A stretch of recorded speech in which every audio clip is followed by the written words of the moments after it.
My dear friends, आज हम लोग घटना चक्र का जो है 5वां सीरीज लेकर आ रहे हैं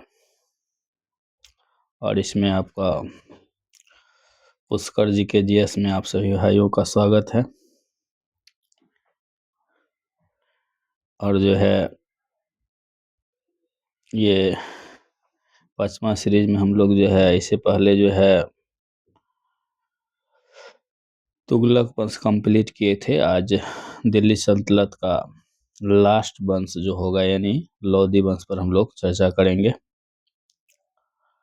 और लोधी वंश के नोट्स वाइज उस पर हम लोग जो एनालिसिस करेंगे, विश्लेषण करेंगे और धीरे धीरे करके समझेंगे एक एक बात। तो चलिए स्टार्ट किया जाए।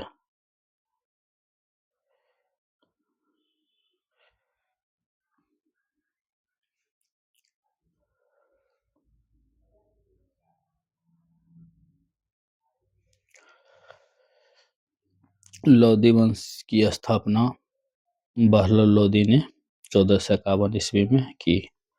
वह बहलोल शाह गाजी के नाम से दिल्ली के सिंहासन पर बैठा तथा अपने नाम का खुतबा पढ़वाया, यानी अपने नाम का खुतबा पढ़वाया यानी अपने नाम का नाम करवाया, ऐसे जान लीजिए। इसकी सबसे महत्वपूर्ण विजय जौनपुर की थी, यानी इसका सबसे इम्पोर्टेंट विजय जो थी जौनपुर की थी। बहलोल लोधी ने हिंदुओं के प्रति धार्मिक कट्टरता का व्यवहार नहीं किया, यानी कहने का मतलब ये हुआ, धार्मिक कट्टरता का मतलब हुआ यानी हिंदुओं के प्रति इसका कट्टरता का भाव नहीं था। जैसे कट्टरता में और जैसे दिल्ली सल्तनत के जो थे सुल्तान जो थे उस सब में ज़्यादा कट्टरता था हिंदुओं के प्रति, लेकिन बहलोल लोधी हिंदू के प्रति धार्मिक यानी धर्म से जैसे मान लीजिए धार्मिक कट्टरता का मतलब ये हुआ जैसे जैसे हम एक तरह से जजिया कर, जैसे कुछ ऐसे सुल्तान थे जजिया कर लगा दिए थे, लेकिन हिंदुओं पर ब्राह्मणों को जजिया कर से मुक्त रखा जाता था, लेकिन इसका धार्मिक कट्टरता उस सबसे बहुत कम था।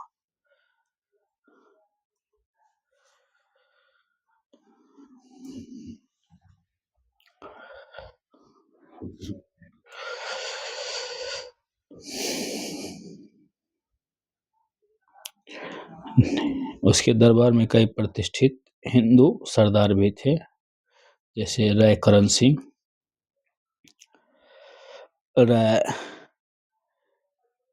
प्रताप सिंह, राय नरसिंह राय, त्रिलोक चंद्र और राय दादू। उसने बहलोल सिक्का चलाया जो उत्तर भारत में अकबर से पूर्व विनिमय का मुख्य साधन बना था।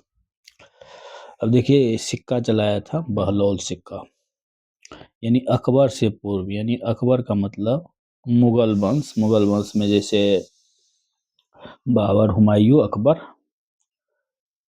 जो कि हम लोग आगे पढ़ेंगे मुगल वंश के बारे में। विनिमय का मतलब आदान प्रदान, जैसे रुपया देने के बाद कोई सामान हम खरीदते हैं तो उसको विनिमय कहते हैं, तो इसीलिए विनिमय का नियम ये लागू किए थे बहलोल लोधी। बहलोल लोधी ने अपनी मृत्यु से पहले ही अपने तीसरे पुत्र निजाम खां को अपना उत्तराधिकारी नियुक्त कर दिया।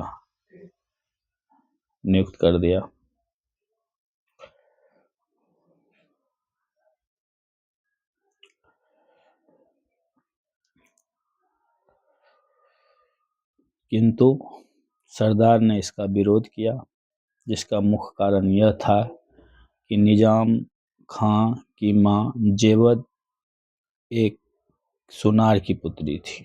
ये देखिए, निजाम खां की मां जो है जेवद एक सोनार की पुत्री थी। कुछ शक्तिशाली सरदारों ने निजाम खां के साथ दिया और 17 जुलाई 1489 ईस्वी में निजाम खां सुल्तान सिकंदर शाह के नाम से, यानी निजाम खान का नाम जो था सुल्तान सिकंदर शाह के नाम से सिंहासन पर बैठा। वह लोदी वंश का महानतम शासक था। अब देखिए ये जो है निजाम खां, जिसका सुल्तान सिकंदर शाह नाम था,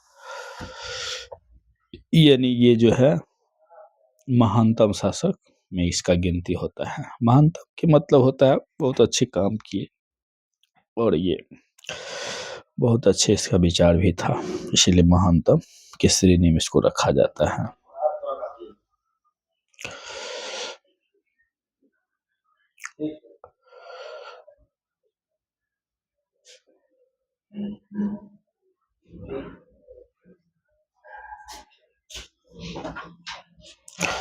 सुल्तान सिकंदर शाह नाम सिंहासन पर बैठा, वो लोदी वंश की महानता, यहाँ तक तो हो गया था। 1504 ईस्वी में सिकंदर लोदी ने राजस्थान के शासकों पर नियंत्रण दिए से यमुना नदी के किनारे आगरा नामक नवीन नगर बसाया। ये भी क्वेश्चन पूछ सकता है।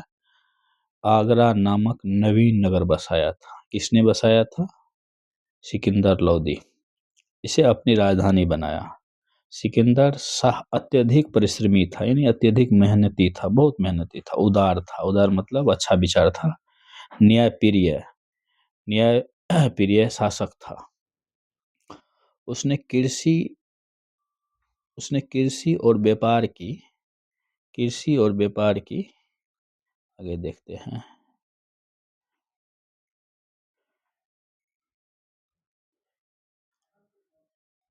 कृषि और व्यापार की उन्नति के लिए प्रयत्न किया। नाप पैमाने गज ए सिकंदरी, ये बहुत इंपॉर्टेंट है। गज ए सिकंदरी लाया था नापने के लिए। आरंभ उसी उसी के समय में आरंभ किया गया था। सिकंदर लोदी के समय में गज ए सिकंदरी। उसने निर्धनों के लिए मुफ्त भोजन की व्यवस्था की। उसने मुहर्रम में तजियो निकालना बंद कर दिया था। देखिए तजिया जो मुसलमान धर्म का था, ये बंद करवा दिया था। तथा पीरों और संतों की मज़ारों पर मुस्लिम स्त्रियों के जाने पर रोक लगा दी थी। पीर जो होता है, ये पीर जो होता है, इस पर चादर उधर चढ़ाया जाता है, जिसे पीर बाबा भी बोला जाता है। मज़ारों पर मुस्लिम स्त्रियों को जाने पर रोक लगा दी थी। कौन लगाए थे? सिकंदर लोदी। उसके समय योग व्यक्तियों एक सूची बनाकर प्रत्येक 6 माह के पश्चात उसके सामने प्रस्तुत की जाती थी। यानी उसके समय योग व्यक्ति की सूची बनाकर प्रत्येक 6 माह के पश्चात उसके सामने प्रस्तुत की जाती थी। यानी योग व्यक्ति जो थे, उसका सूची बनाकर उसके सामने प्रस्तुत किया जाता था। देखिए इसीलिए इसको जो है लोकप्रिय और व्यवहारिक और महानतम कहा गया है, क्योंकि महान आदमी के बारे में बात करते हैं, उसके बारे में बड़ी चर्चा करते हैं।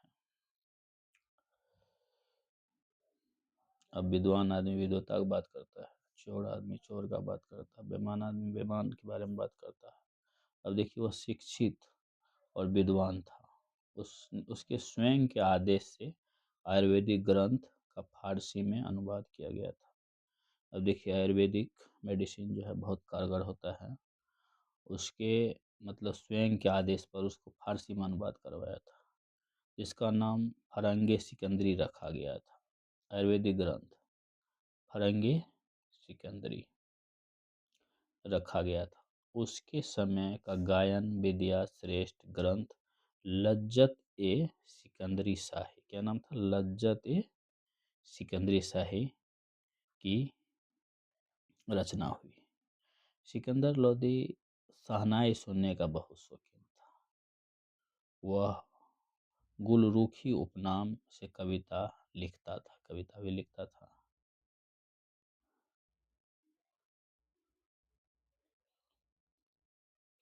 सुल्तान सिकंदर ने अनाज से ज़कात संपत्ति कर समाप्त कर दिया। 1518 ईस्वी में महाराणा संगा और इब्राहिम लोदी के मध्य खतौली का युद्ध हुआ था। अब देखिए ये बड़ी इंपॉर्टेंट है। खतौली का युद्ध कब हुआ था? 1518 ईस्वी में। यानी इब्राहिम लोदी, इसके बाद जो है इब्राहिम लोदी आया है, यानी मतलब सिकंदर लोदी के बाद इब्राहिम लोदी। इस युद्ध में इब्राहिम लोदी पराजित हुआ। पानीपत की प्रथम युद्ध 21 अप्रैल 1526 ईस्वी में 1526 ईस्वी में 21 अप्रैल 1526 में बाबर और इब्राहिम लोदी के मध्य युद्ध हुआ था। बाबर योग्य सेनापति, श्रेष्ठ युद्ध नीति और तोपखाने के कारण इब्राहिम की पराजय हुई थी। देखिए, पानीपत का प्रथम युद्ध बहुत इम्पोर्टेंट है, क्योंकि पानीपत का युद्ध जो हुआ था, ये युद्ध जो है मुगल का यानी बाबर का जो है पहला युद्ध है। और ये युद्ध जीतने के बाद जो है मुगल का, ये समझिए, अधिकार जो है यहाँ पर जम जाता है, अधिकार हो जाता है। क्योंकि इसमें जो है इसीलिए इम्पोर्टेंट युद्ध माना जाता है, जिसे तोप खाने का युद्ध यहाँ पर हुआ, तोप खाने। उसके बाद जो है उसका नीतिगत युद्ध का जो था बड़ी श्रेष्ठ नीति था। पराजय हो गई इब्राहिम लोदी, युद्ध के स्थल में ही मारा गया। फरिश्ता के अनुसार मृत्यु उपरांत लड़ा और एक सैनिक के भांति मारा गया, यानी मतलब युद्ध के मैदान में ये मारे गए। यानी ऐसा कोई सुल्तान नहीं था जो युद्ध के मैदान में जो है मारे गए। तो ये भी क्वेश्चन एक बन जाएगा, कौन मारे गए थे? इब्राहिम लोदी। कौन मारे गए थे? इब्राहिम लोदी।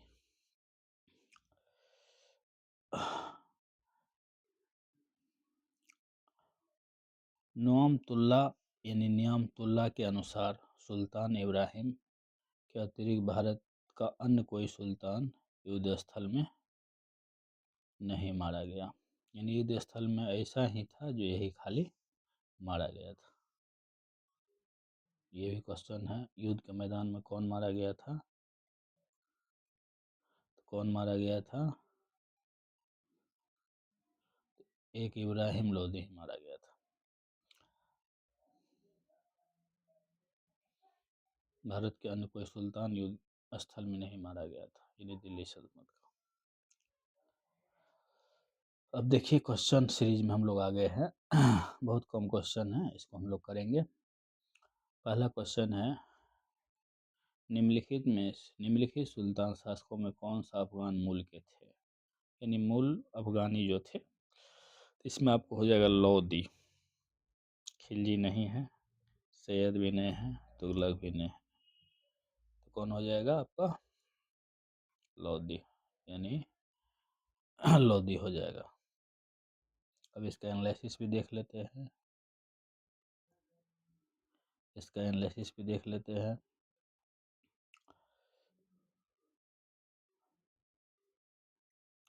दिल्ली सल्तनत में लोदी वंश के शासक अफगान मूल के थे और लोदी वंश की स्थापना बहलोल लोदी ने 1451 ईस्वी में किया था। इस वंश का शासनकाल 1451 से लेकर 1526 तक रहा। अंतिम लोदी शासक इब्राहिम लोदी था, जिसको 1526 ईस्वी में पानीपत के युद्ध में पराजित करके बाबर ने मुगल वंश की स्थापना की। यानी 1526 ईस्वी में पानीपत का प्रथम युद्ध हुआ, जिसमें ये पराजित होकर मुगल वंश की स्थापना हुआ। क्वेश्चन नंबर दूसरा हम लोग देखेंगे।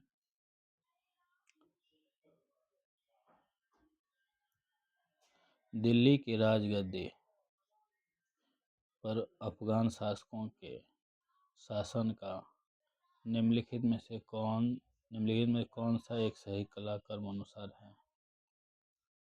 अब देखिए, ये अफगान शासकों में हो जाएगा। पहला हो जाएगा आपको बहलोल, सी हो जाएगा, क्योंकि पहले बहलोल लोदी, उसके बाद सिकंदर लोदी, उसके बाद इब्राहिम लोदी। ये हो जाएगा, इसका कर्म सही है। क्वेश्चन नंबर तीसरा में हम लोग जाएंगे।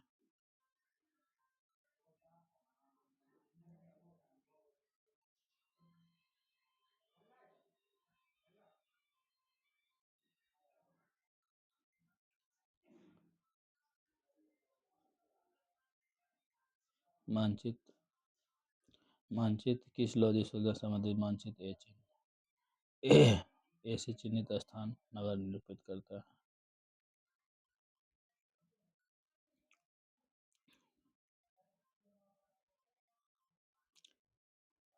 इसका आंसर हो जाएगा बहलोल लोधी जौनपुर। यही निरूपित करता है। और फिर से देख लिया जाए।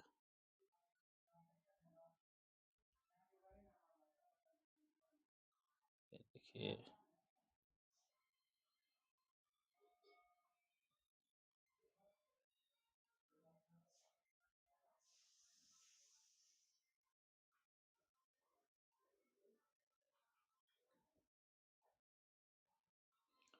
दिया गया मानचित्र बहलोल लोधी साम्राज्य इंगित करता है। इसमें ए से जौनपुर नगर चिन्हित है। जौनपुर भारत का सिराज भी कहा जाता था।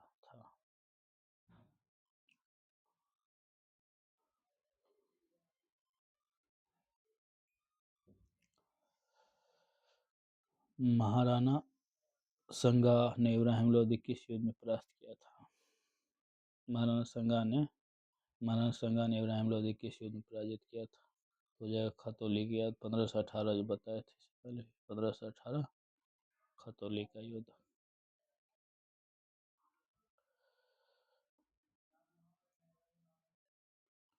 1518 ईस्वी में महाराणा संगा और इब्राहिम लोधी के मध्य खतौली का युद्ध हुआ था। इस युद्ध में इब्राहिम लोधी पराजित हुआ था।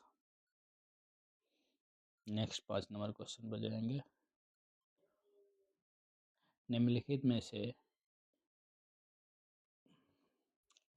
में से किस सुल्तान ने एक नगर बसाया जहां अब आगरा है?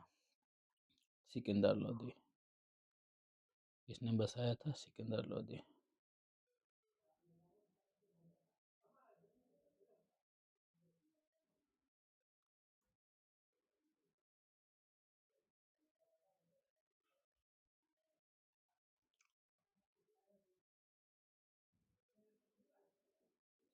1504 ईस्वी में सिकंदर लोधी ने राजस्थान के शासक पर नियंत्रण दिए से यमुना नदी के किनारे आगरा नामक नवीन नगर बसाया और इसे अपनी राजधानी बनाया।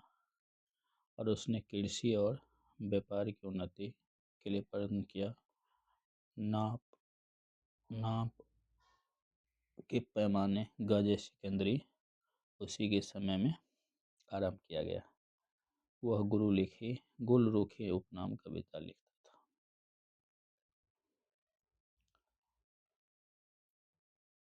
किस मध्ययुगीन सुल्तान को आगरा शहर की नींव डालने एवं उसने सल्तनत की राजधानी बनाने का श्रेय जाता है? किसको जाता है श्रेय? सिकंदर लोधी। किसको जाता है? सिकंदर लोधी। नंबर 7 क्वेश्चन पर आ गए हैं। आगरा नगर की स्थापना किस शासक ने की? सिकंदर लोधी।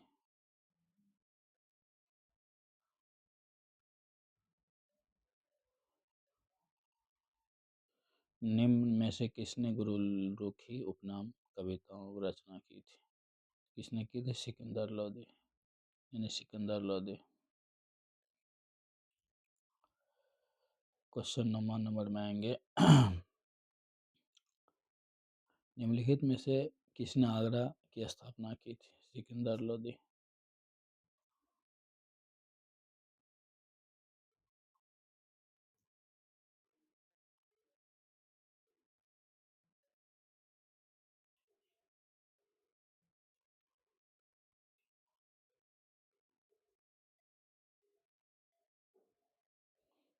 Question number 10। निम्नलिखित सुल्तानों में से कौन सा अन्न के ऊपर कर समाप्त करने के लिए जाना जाता है? सिकंदर लोधी। कौन जाना जाता है? सिकंदर लोधी।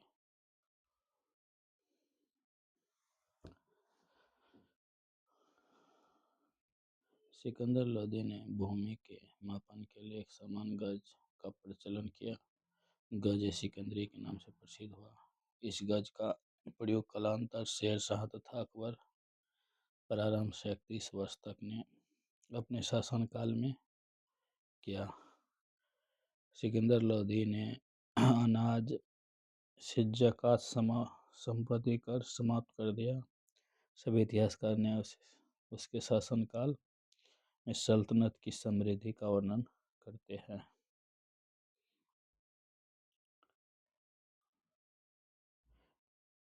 निम्नलिखित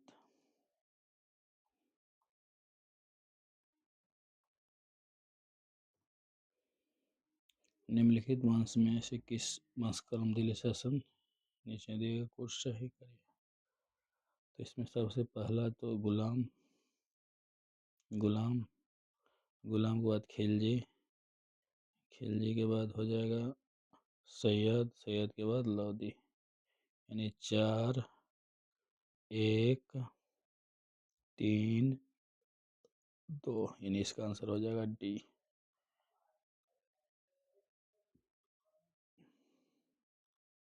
इसमें इसका कार्यकाल भी दिया गया है, जो कि हम लोग देख लेते हैं। गुलाम वंश या ममलूक शासकों का शासनकाल 1206 से 90 तक, यानी गुलाम वंश का 1206 से लेकर 90 तक। खिलजी वंश का शासनकाल 1290 से लेकर 1320 तक। सैयद वंश का शासनकाल 1414 से 51 तक। लोधी वंश का शासनकाल 1451 से लेकर 1526 तक। इस प्रकार अभी इसका ऑप्शन डी होगा।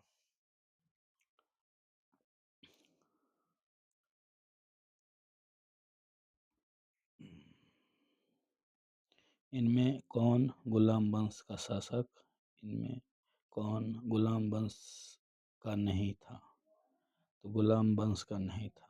बलबन तो था ही, इल्तुतमिश तो था ही, कुतुबुद्दीन ऐबक तो था ही, और इसके बाद इब्राहिम लोदी इसमें नहीं था। तो इसका आंसर डी हो जाएगा।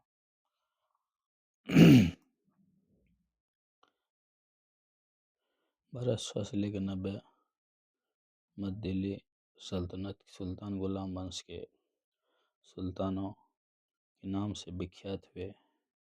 इस दौरान कुतुबुद्दीन ऐबक 1206 से लेकर 1210, इल्तुतमिश 1211 से लेकर 36 तथा बलबन 1266 से लेकर 1286 जैसे महान शासकों ने शासन किया, जबकि इब्राहिम लोदी और लोदी वंश का शासक था और 1517 से 26 तक की दिल्ली पर शासन किया था। तो विकल्प डी सही है। हम लोग का जो है आज दिल्ली सल्तनत का 5 वंश क्लियर कर लिए हैं।